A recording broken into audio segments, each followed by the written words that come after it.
morning, everyone. How are you?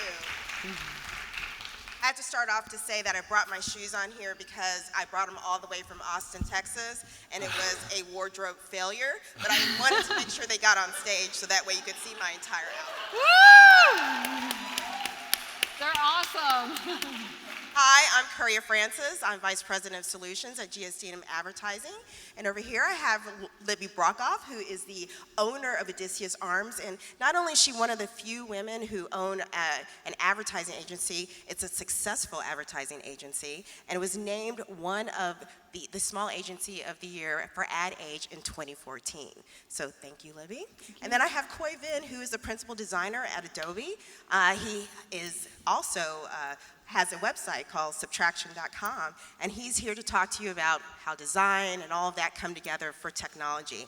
But they wanted me to tell you the story that when we all were asked about being a part of the 3% conference, it was that moment of, oh my gosh, I'm gonna be a speaker at the 3% conference. And it's like, well, what's the topic?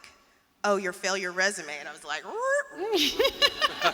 so we are here to open up and be transparent about how we've dealt with our failures.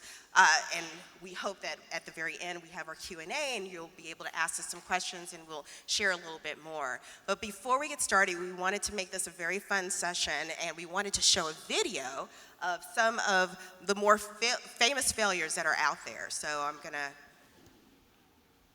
hopefully start. There we go. All right, so there you have. All right, here we go.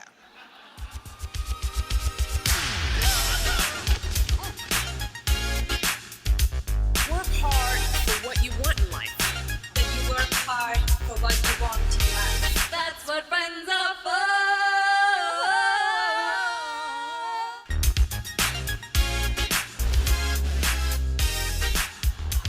There's a mistake. Moonlight, you guys won Best Picture. I have to apologize. We cannot sustain. Whoops.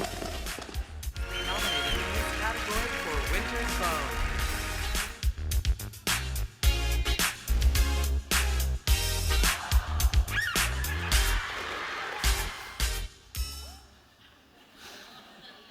That was pretty funny. I just want to thank the team at Odysseus Arms for putting that together for us. We certainly appreciate it.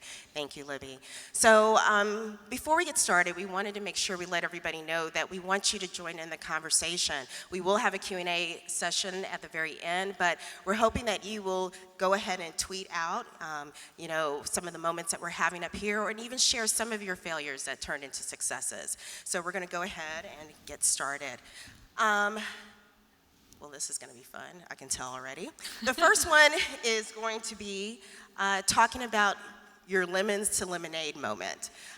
We all had that moment where we were talking about how we were so excited about being here, and then came the nerves about the fact that we're going to have to talk about our failures. So, Libby, can you kind of take us through that moment and what you wanted to share about one of your bigger failures and how you were able to overcome it? Absolutely.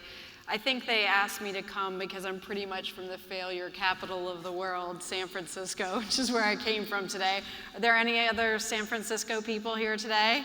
Woo! Like hashtag failure. So I think when LA celebrates creativity with Comic-Con, we actually have our own conference called FailCon, where people in our community come to talk about all their failures.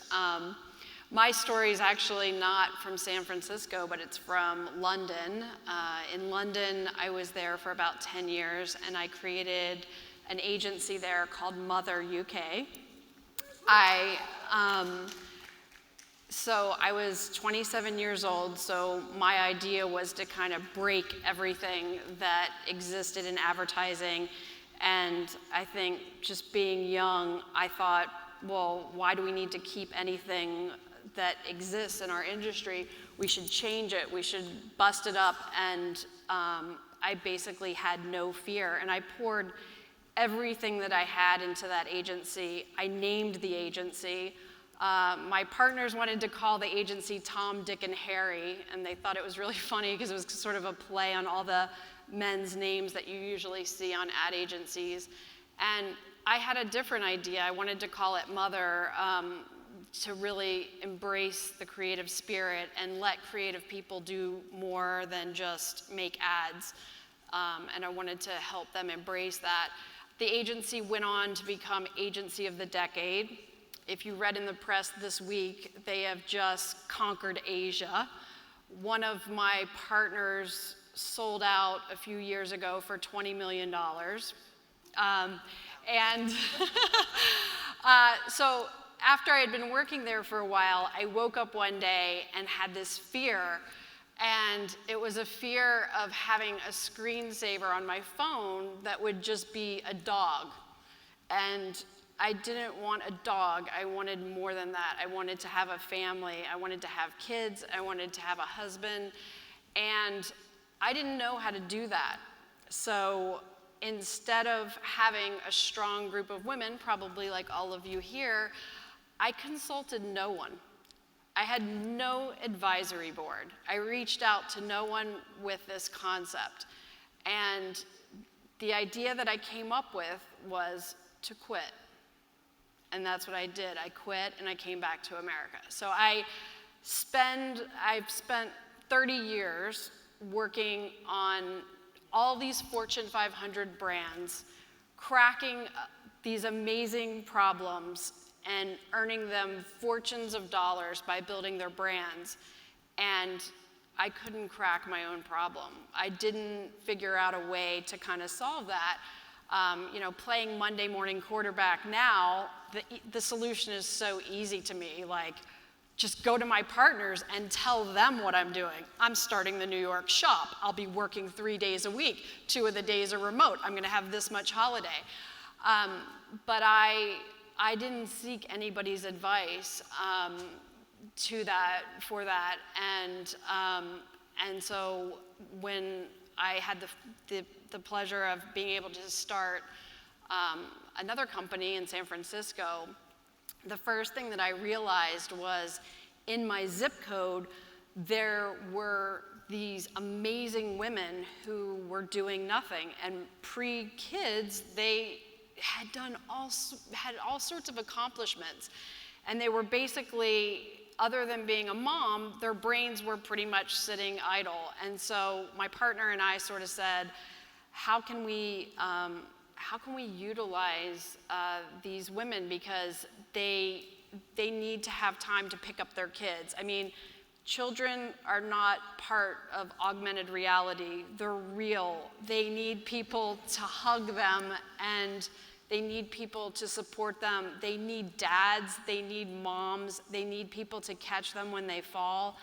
And that means being present, truly present in the moment. And no one will call your bluff greater than a child. But so we created what we call the Army of Moms. And basically, it's letting smart women work when it's possible, work on smaller projects that don't totally take over their world, and let them do it when they want to do it. So a lot of times people work at night and they're completely fulfilled from that. So I think that, while the mother subject is extremely hard for me to talk about, it was something that for so many years, I get all the time people run up to me and they're like, why did you ever quit mother? Like it's the worst thing that I ever did. But hopefully that experience gave me the empathy to be able to help women get back into the workforce and learn how to do it. Because I think that it's probably one of the issues being talked about a lot here is it's not just statistics. It's not saying, oh, we've got this percentage of women here, but how do we actually help them? How do we actually support them? And how do we find each other to be able to help each other? And so that's sort of my lemons to lemonade. Well, it is all about course correction, right? You find yourself going down a road, and then you realize when you got down the road, it was not exactly what you thought it was. And so it is okay to course correct. And that's what we're here to tell you about making a failure into a success. So I think we're going to kind of talk a little bit about our younger selves in that moment. And when we were a little younger in our years, it may not necessarily be back to the 90s when we all started our careers, but there was a time where we weren't as experienced as we are now, and so I wanted to have Coy kind of talk a little bit about if he were to have the opportunity to go back in time and speak to his younger self, what situation would you focus on and what advice would you give yourself? Well, I think I would tell myself not to dress like that in the 90s. Yeah, so I'm a designer by trade, and I've been at a lot of different kinds of design organizations. I've started a studio, I've been at big companies, I've done a startup, et cetera. And now I'm at a big company, again, Adobe. But I've always just been really interested in the craft of design. I mean, I love doing design, but I also love the design community. I'm really passionate about the conversation that designers have with the public and the products and the solutions that we create. And when I was starting my career, I always wanted to stay focused on design somehow. Everything was seen through a design lens. About 7 years ago, I finished what I think was a really satisfying stint running design at NewYorkTimes.com, and I was thinking about what I was going to do next, and I decided to do a startup. And I went out and I raised money, and along the way, I kind of got distracted from the idea of design I got distracted by all of the excitement and the glamour and the buzz in consumer products. And so the company that I created, Mixel, was a consumer app company. And what we tried to do was create a way to combine social and collaborative ideas with making art and trying to bring people back to like the creative sort of willingness to experiment that we all experience as kids. So it was still somewhat in the design category, and that was what I was told myself, but it wasn't really focused on designers, wasn't really focused on the design community. And if you have a startup that doesn't ultimately result in a huge exit, I mean, we were able to sell our company ultimately, and so it was successful in that regard, but if you don't ultimately fulfill your mission, then it always feels like a failure. You always feel like you haven't done what you set out to do. And after a few years, we folded, but what I discovered through that experience was, that what makes sense for me is to stick to that original vision that I had when I was starting out, which is to do things for the design community, to be in the business of helping designers do other things. And I got the opportunity to do that at Adobe, and one of the things that I've been really lucky to participate in is we're just kicking off like an effort to really make a positive impact on diversity and inclusion for women, for underrepresented minorities. In fact, today we just released a huge new report that we commissioned, and I've been working on that all year. So, ultimately, that roundabout path got me the opportunity to work in the field that I really wanted to work in, to focus on the kinds of problems and the kinds of customers and users that I really wanted to focus on. Coy is our official ambassador for this panel, so we appreciate him. I mean, tell us a little bit, could we have access to that report? Is that available to the public? Yeah, there's an article in Adweek that just published this morning that tell about it, and then we're starting to get the word out, and there'll be other folks here from Adobe too who can talk about it. Yeah. Excellent, excellent. I think there's I really liked what you were talking about. I think there's some key words that involve failure, and some of those are taking risks, Yep. Being brave, suffering embarrassment. Yes, for sure. And I think that a lot of times that's what people focus on with failure, but I think the flip side of that is actually empathy, growth within yourself. Yes. In that part. Yes. And, I think that it's not bad to have a little bit of Silicon Valley sort of, jump into it and mindset to it. Yeah, anytime anyone's successful at what they do, people only focus on the success and not necessarily focus on the failure. I know as kind of reading up on the idea of failure because I have so much in my life that I had to research it as well. But they were talking about successful people who had failures in their lives. And one that really resonated for me is because I interned at Disney was Walt Disney, and he was not allowed to join the military. He dropped out of school. He was actually, believe it or not, fired from a newspaper for not being creative. And I thought to myself, can you imagine being that guy walking into Walt Disney World or Disneyland and having to pay that fee, and you know you were the person that fired that guy because he wasn't creative? And so we only see Walt Disney and his accomplishments after the fact. And the same thing for the two of you. We see the accomplishments that you have after the fact, not the days and the long nights and the failures that led up to it. And so I think we just want to remind people that when you do have success, people honestly forget your failures. So don't, really, think about it too much. Just remember to learn from it and move forward from that. I think the corporate world, if you work in a place that isn't accepting of failure, you're probably at the wrong place, and you should really examine that because, I think that's a good point, pointing out Walt Disney. And also, there's so many people, if you just go to Pinterest or Google it, I mean, Richard Branson's whole mantra is, if you're not failing, you're not even trying hard enough. So if you don't have any failures, if you haven't experienced that, I would also think about that a little bit. Absolutely. I was just going to add, one of the things I discovered during my time doing a startup was, you form a little community around your startup. You meet other people who are starting out at the same time or raising the same round that you are and so forth. And one of the things I noticed is like a lot of people were going to see executive coaches, CEO coaches. And so I was really lucky to get to go see a terrific CEO coach named Jerry Kalana. And he's fantastic.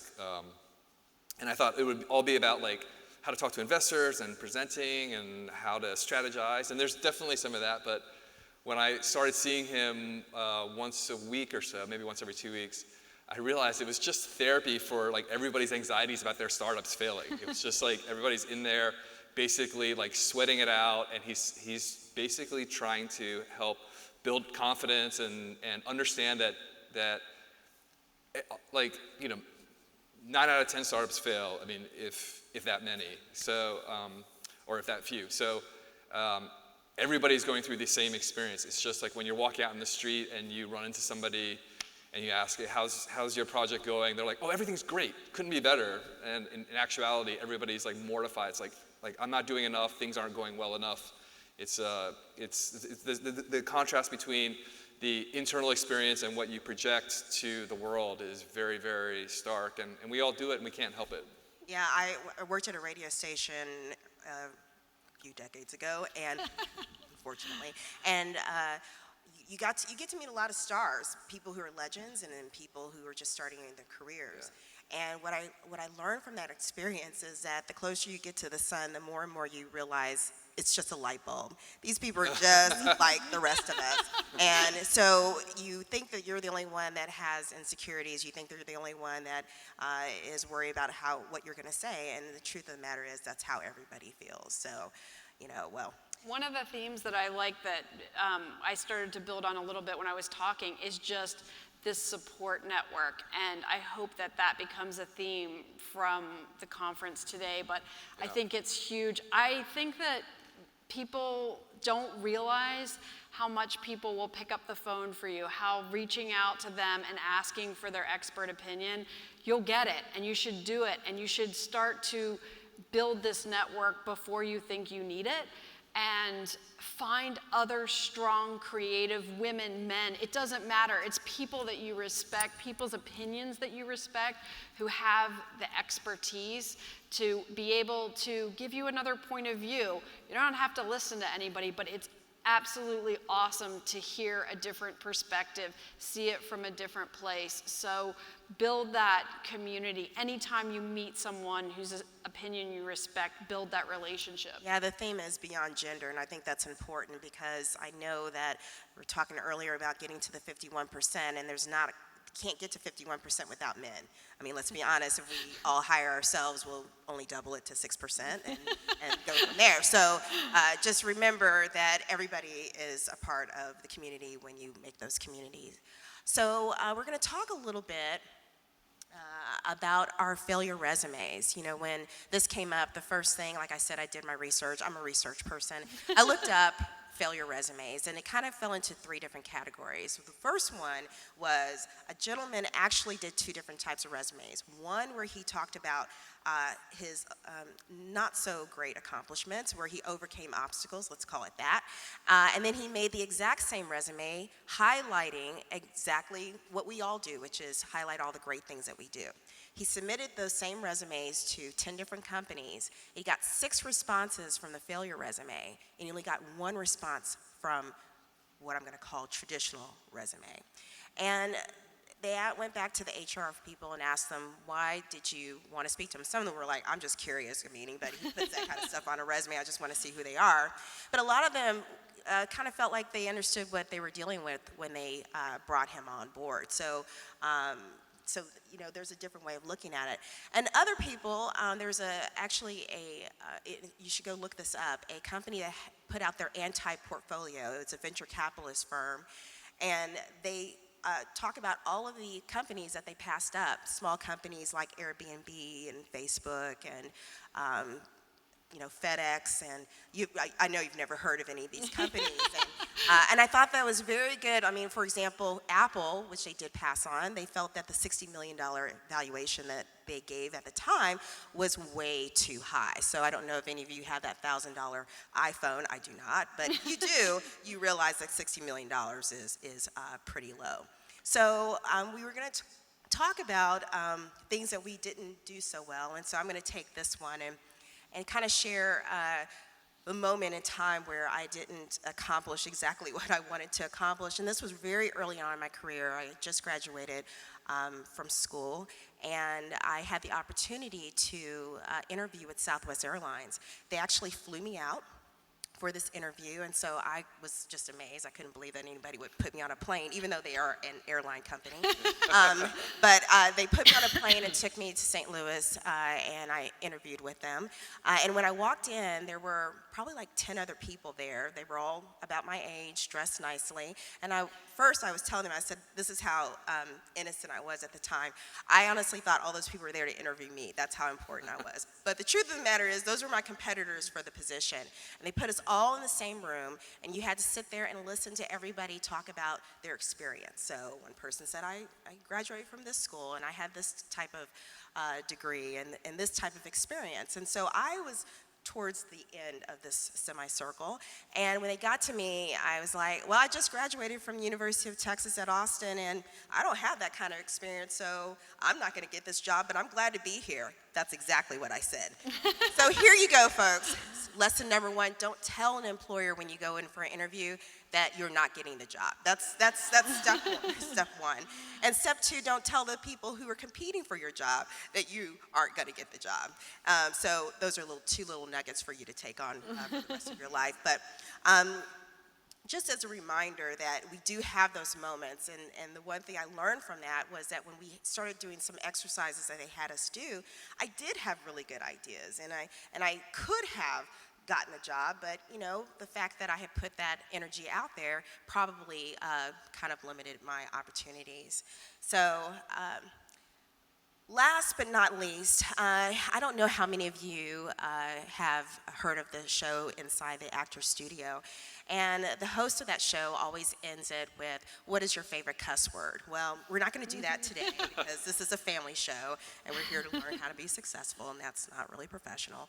But I wanted to ask, what word or words kind of resonate with you when it comes to the word failure? I'll tell a story about when, again, I was at my startup and we were thinking about raising another round, and we'd had a strong start, but things were starting to go south. And I had a long, what I thought was like a really open, one-on-one, heart-to-heart conversation with one of the investors. And I said something like, oh yeah, I've really grown a lot personally from this experience. And the investors just stopped, and he said, don't ever tell that to an investor. Like, so I would say personal growth is what I would think of as the way I would think about failure.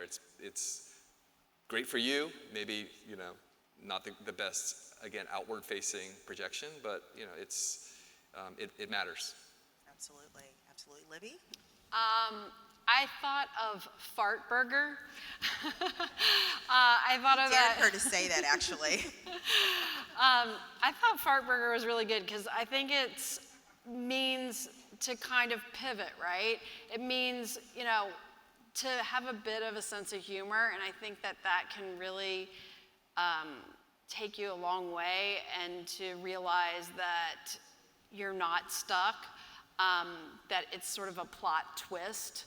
If you look at it that way, you don't see it as a dead end, and you just see it as a place that you need to pivot and go somewhere else and go higher from it. So I think just remembering to have a bit of humor with whatever happens will take you really far.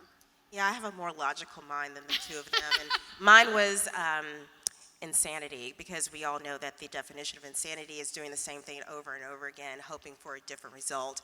And that's what happens when you do failure. You do the same thing, you tweak it a little bit, I hope, in order to become a success. And so that's what I think of when I think of the word failure. So we're going to open it up, because I think this is a great opportunity to talk to some very successful people who have had a lot of advice that they can share and give. And Coy, who is our ambassador, is going to go and get the mic for us and share it out with the crowd. Okay, where is the mic? I think it's right over here. Okay. So it's a throw cube. I hope everyone signed the liability claims.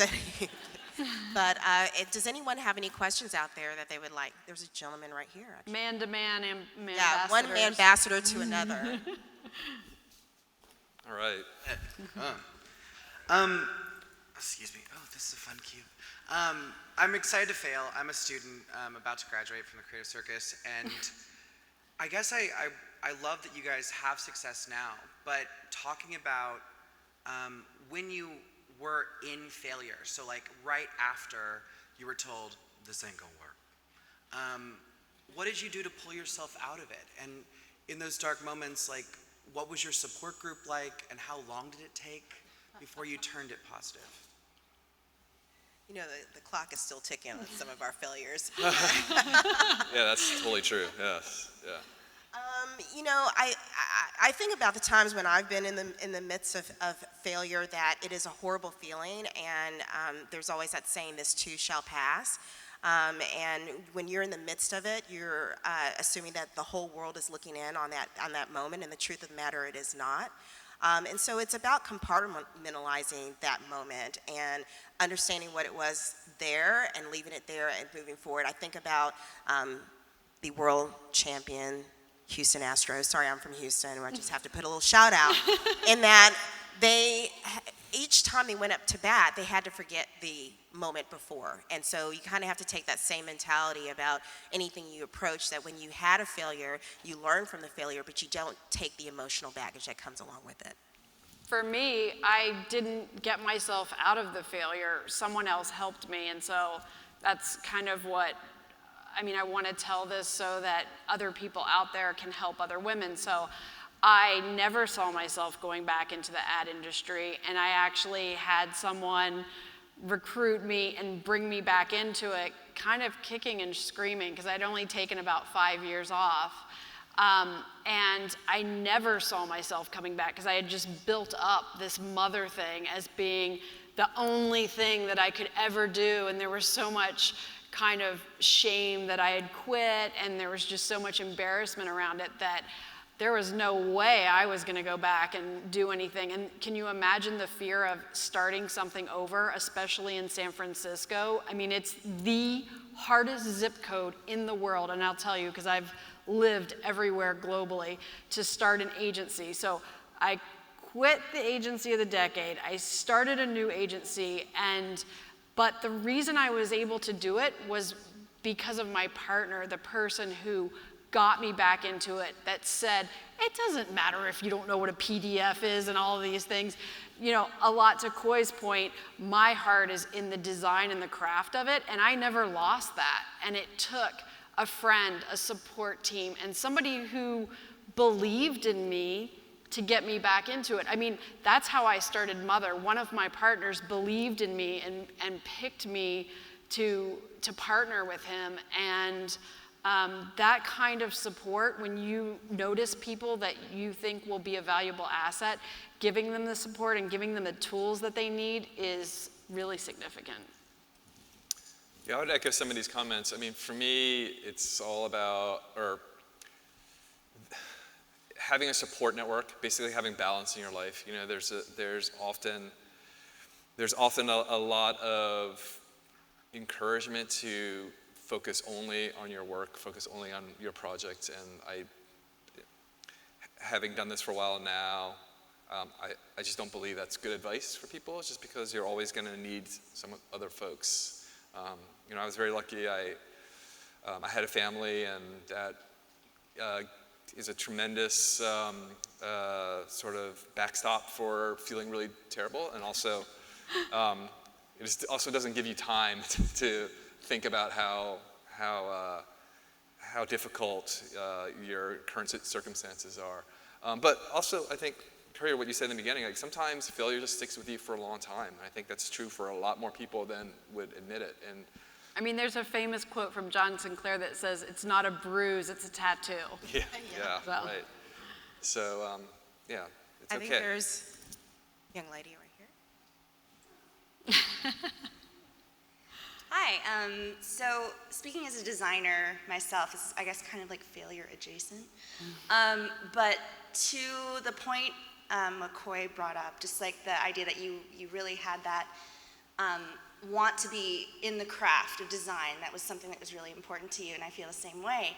And I think in terms of working in an agency, there's this expectation that you're kind of a well-rounded person, and that, okay, you have your expertise, but you should also have these points that kind of expand upon that, and, you know, maybe start doing things that you're not super comfortable with. And I guess my question is, you know, I think the expectation with our generation is that we're kind of almost like entrepreneurs, expected to be the all-encompassing and do all of it.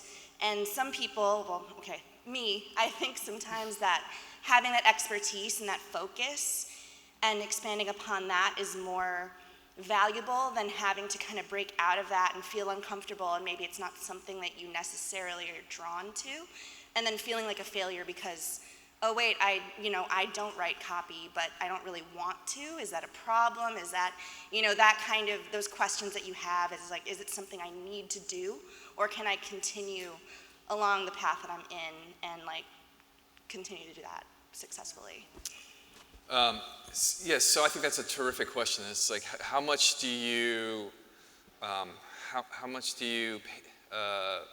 focus on what everybody else is telling you that you need to do in order to get ahead in your career, and how much do you listen to your heart in terms of what is the most fun to do every day? And I think for designers especially, that's always something that comes up, because I mean, when I was starting out, I just wanted to sit there and just like, you know, kern type all day. That was like, I wanted a job doing that. I just wanted to get paid a lot to do that. But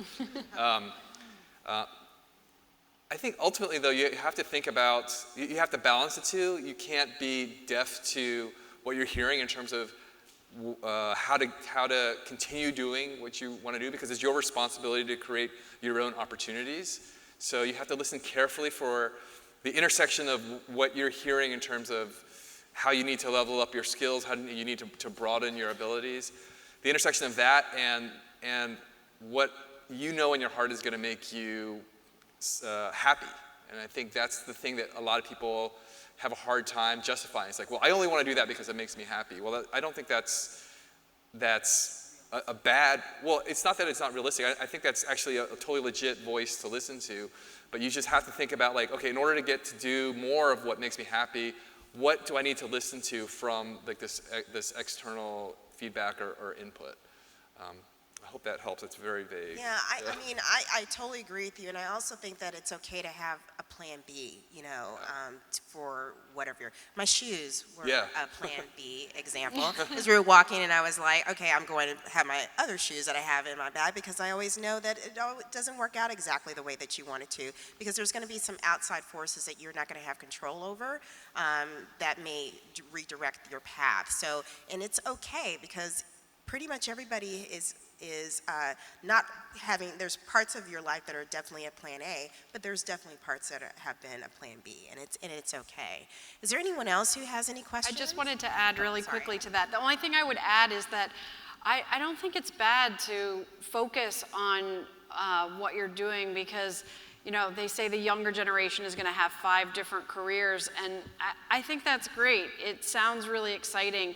It's also exciting to practice a craft and get a lot of respect for that, because it really unlocks a lot of opportunities and doors.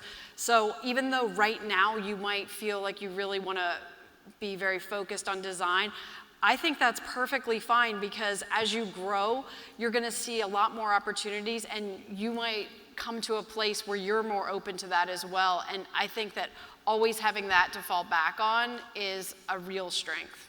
I guess I better start living my plan A, huh? All right, I think there is some other folks over here who have some questions. Hi, I'm Simone. I'm a writer and copywriter. And I'm 27, but I am not working for an ad agency that I created. But like your story, Libby, I feel like I find myself pushing back on the idea that I need to be doing my job from my desk when from 9 to 5. And I'm curious what your perspective is on that, and whether or not the expectation to sort of push those boundaries is realistic, and maybe where it's not realistic. I think it has to do with the company that you're working for. We were talking about something completely different earlier, Libby and myself, and there are things that you can do when you're at a smaller shop that you can't do at a larger shop, and there's things you can do at a larger shop that you can't do at a smaller shop, and there's things that when they're part of a holding company that you can do when it's privately owned, you can do something different. And I think that if you have an idea that it's just not the right fit for you, then instead of just putting out resumes to different places, look for companies that fit the environment that you think you can thrive in. I agree with that. I meet so many people and get so many emails, and I'm constantly surprised on how many people haven't done internships, haven't tried anything. And I always say to them, how do you know you want to work at an ad agency? You need to go spend a summer there and go through a pitch season and see if you like it. I think the gap year that people do in Europe is so unbelievably important. I've started to see the trend happening here in the US, and I'm really excited about that. I think getting in these shops and feeling what it's like to sit there and do that job is really important. Yeah, I would agree with that. I think you should always be thinking about where you want to go, but you should also always be present in the moment so that you can maximize all the opportunities that you have right there. Because the further you go up the food chain, the more responsibility you have, and so you want to have those moments of failure when the consequences aren't so big. And I think this young lady at the front had a question. I was expecting to be the one person that didn't catch this, so I'm feeling very successful right now. So I think as a young creative in the industry, we experience a lot of failure when we're applying for jobs. And then maybe you finally get the job, whether it's at a small shop, an agency, a design firm, you're working in-house, and you realize that maybe you're gaining the skills and you've been there a couple years, but the work that you're making sometimes doesn't reflect your capabilities. And you also want to have that balance in your life, so maybe you're not always pulling an all-nighter, working on your passion project. How do you suggest getting your portfolio in a place where you can end up where you really want? Do you think it just comes with time? Do you think it comes with failures? I just wanted more insight from you all on that. I would say that it's really important to keep working on your portfolio to get to the places that you want. The most important thing that I always tell people is just respect the people that you're working for and have trust in them. And I spent my entire career going around the globe, and it was always to work for somebody specifically. So it was never about getting a job. It was never about anything else. It was always that person.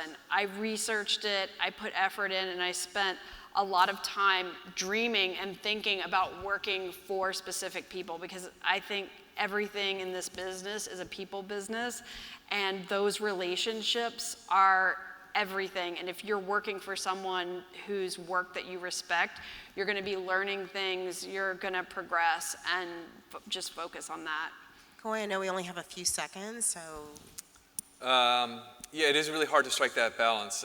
When I was just starting out, my first job was at an ad agency that focused just on real estate, so I was doing stuff that wasn't exactly what I had dreamed about in school. And so it meant, sacrificing some of my personal time and putting together the kind of portfolio that reflected the work that I wanted to do.